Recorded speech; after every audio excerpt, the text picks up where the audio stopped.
Pernah tak terfikir orang Melayu dulu bukan sekadar bersilat atau bertani, tapi mampu menundukkan gajah hanya dengan bisikan? Hilang dari kampung dan muncul di Mekah, malah ada yang berjalan atas air dengan izin Allah. Ini bukan cerita dongeng semata-mata, semua ini pernah direkod, diwariskan dan disenyapkan oleh masa. Ada ilmu yang kalau pantangnya dilanggar, gajah paling jinak boleh mengamuk dan membunuh tuannya sendiri. Ada manusia yang lenyap sekelip mata bukan melalui jalan biasa, tapi melalui jalan alam. Ada juga mata manusia yang bila memandang kau rasa sesuatu sedang memerhati dari dalam dirinya. Dan yang paling berat, kisah orang Melayu yang dikaitkan bergerak tanpa menyentuh tanah. Di sini admin ceritakan 5 ilmu Melayu hebat zaman dahulu yang ramai tak sangka.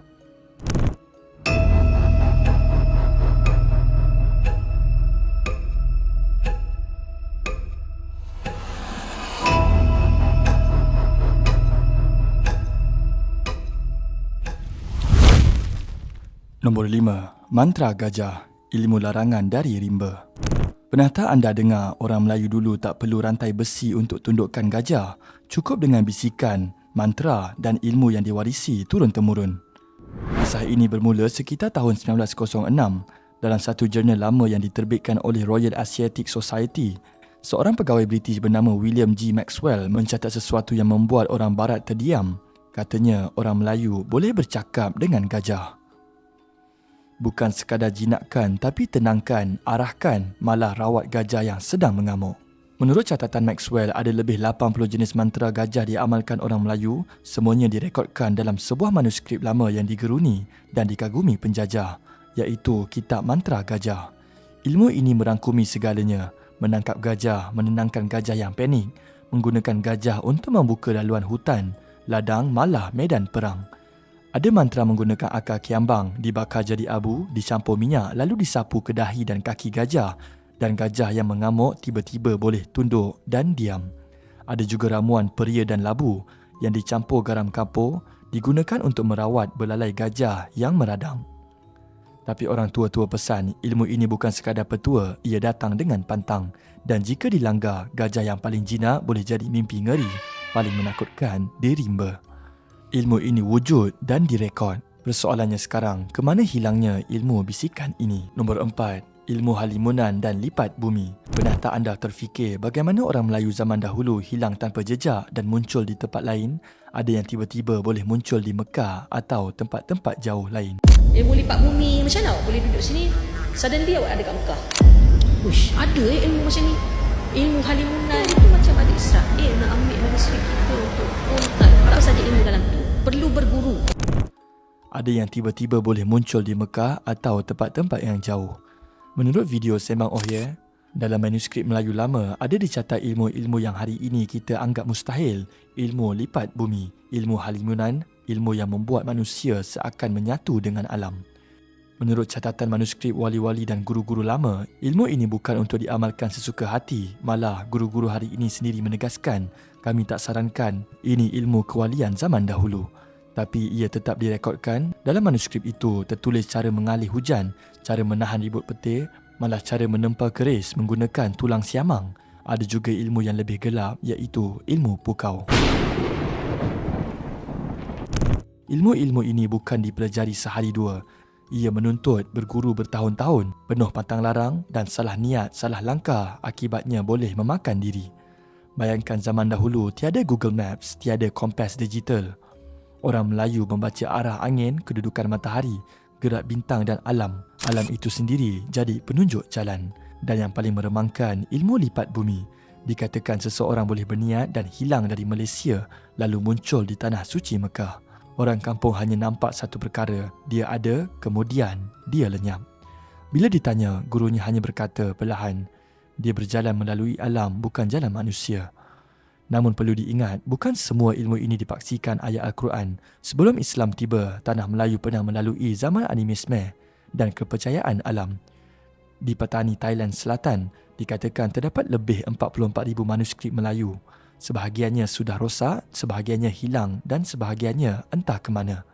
Malah ada kabar angin menyebut, ada pihak luar pernah cuba mengambil manuskrip-manuskrip ini untuk disimpan di galeri mereka. Ilmu ini wujud, dicatat, disimpan. Cuma satu persoalan masih belum terjawab. Adakah ilmu ini benar-benar hilang atau masih ada yang mengamalkannya dalam diam? Nombor 3, ilmu bahasa tubuh. Pernah tak kau rasa bila seseorang pandang kau lama-lama, dada jadi sempit dan hati tiba-tiba tak sedap? Orang tua-tua Melayu kata, mata bukan sekadar melihat tapi menyimpan niat dan sifat paling gelap manusia. Dalam ilmu bahasa tubuh Melayu lama, mata dianggap pintu kepada batin. Bukan semua benda boleh dijelaskan dengan logik, ada yang hanya boleh dirasa. Menurut video oleh Ustaz Rosdi, orang bermata hitam pekat kata orang lama selalunya penakut, hatinya kecil. Bukan pengecut di mata manusia, tapi jiwanya mudah goyah bila diuji. Kemudian tu kita ambil pada warna mata. Nanti mata juling tak pilu, nanti saya cerita bab mata juling. Atas warna mata. Warna mata ni di mana kita ambil petunjuk atas warna mata seseorang. Ilmu orang tua-tua tu banyak betul. Orang tua-tua banyak betul, tuan-tuan. Ada pula mata kemerahan. Jenis ini panas baran, marahnya cepat, emosinya liar. Kalau bergaduh dengan orang begini, bukan penumbuk yang kau takut, tapi apa yang dia buat bila hilang kawalan. Yang paling buat orang tua-tua berdiam diri, mata biru. Bukan semua, tapi dalam kepercayaan lama, ia dikaitkan dengan licik, bijak dan menyimpan niat jahat. Jenis yang senyum di depan tapi menikam dari belakang. Biasanya yang mata biru ini mak saleh atau orang Yahudi. Mata yang terlalu jernih pula, nampak bersih tapi orang dulu kata fikirannya lemah. Bukan sebab dia bodoh tapi kerana jiwanya mudah dimanipulasi. Dan paling orang kampung takut, mata kuning. Jangan ajak dia berperang, jangan bawa dia bergaduh, kata mereka. Bukan sebab dia takut tapi sebab bila dia lari, tapi disebabkan mereka sering lari ketika dalam sesuatu masalah. Tapi ustaz itu berpesan satu benda terakhir, ilmu ini bukan untuk menghukum tapi untuk berjaga-jaga. Sebab ada mata yang tak marah, tak menjerit, tak berubah warna. Tapi bila ia memandang kau, kau tahu sesuatu sedang memandang balik dari dalam diri dia. Nombor 2, ilmu terbang bangsa Melayu. Kehebatan yang disenyapkan. Kita bangsa Melayu, bangsa yang ada rasa, prarasa. Maksudnya dia berbeza dengan bangsa Eropah, dia berbeza dengan bangsa Arab, dia berbeza dengan bangsa Afrika. Tetapi Melayu ini prarasanya tinggi. Ramai tak tahu bangsa Melayu bukan sekadar terkenal dengan silat dan ilmu batin. Dalam catatan lama dan cerita turun-temurun, wujud satu kepercayaan yang luar biasa, ilmu terbang bangsa Melayu. Menurut satu video perkongsian, orang Melayu dikatakan memiliki firasat yang sangat kuat, seolah-olah mampu berhubung dengan maklumat yang pernah dilalui oleh tok nenek mereka. Bukan sekadar rasa, tetapi pengetahuan yang mengalir tanpa diajar. Malah dikatakan negara China sendiri mengetahui kewujudan ilmu ini sejak ratusan tahun dahulu. Di ruangan komen, seorang individu bernama Mavic17 berkongsi pengalaman peribadi. Katanya sekitar tahun 1989 ketika dia masih kanak-kanak, dia pernah melihat sendiri ilmu ini digunakan. Guru kepada arwah Tok Wan beliau di Perlis ketika itu sudah berusia hampir 100 tahun. Dan orang tua itulah yang dikatakan mampu bergerak tanpa menyentuh tanah. Satu lagi pengalaman datang daripada Krela. Sekitar tahun 90-an, dia bekerja mendebang hutan bersama seorang lagi insan. Jarak dari hutan ke jalan besar sepatutnya hampir 20 km. Kalau berjalan kaki, paling cepat sejam 2. Tapi anehnya, mereka tiba dalam 10 minit sahaja.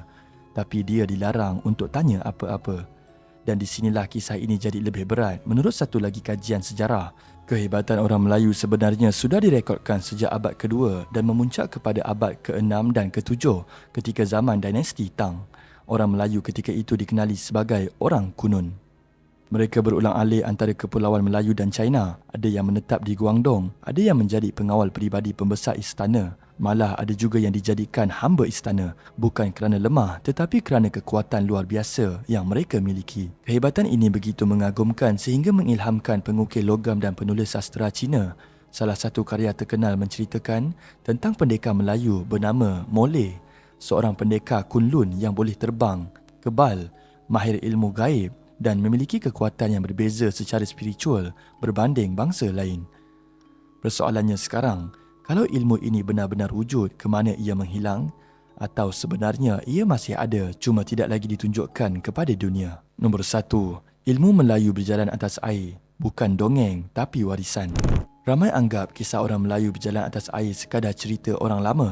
Tapi dalam sejarah dan catatan masyarakat tempatan, Kebolehan luar biasa ini bukan asing, malah diceritakan berulang kali sejak kurun lamanya. Dalam warisan masyarakat Melayu, terdapat manusia-manusia terpilih yang dikurniakan kemampuan luar biasa.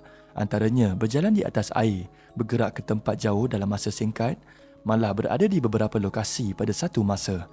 Semua ini bukan untuk menunjuk, tetapi sebagai tanda kurniaan Allah kepada hamba-Nya yang terpilih. Salah satu tokoh paling terkenal ialah Tokku Paloh atau nama sebenarnya Syed Abdul Rahman Al-Idrus, iaitu ulama terbesar Terengganu pada abad ke-19. Beliau bukan sahaja tinggi ilmu agama, malah ditakuti penjajah British.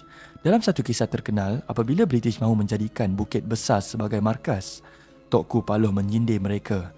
Katanya British boleh mengambil bukit itu jika mampu memuatkannya ke dalam kapal dan membawanya pulang. Sindiran itu bukan kosong. Apabila pegawai British bangun dalam kemarahan, kerusi yang mereka duduki melekat di tubuh mereka, mencemaskan seluruh rombongan.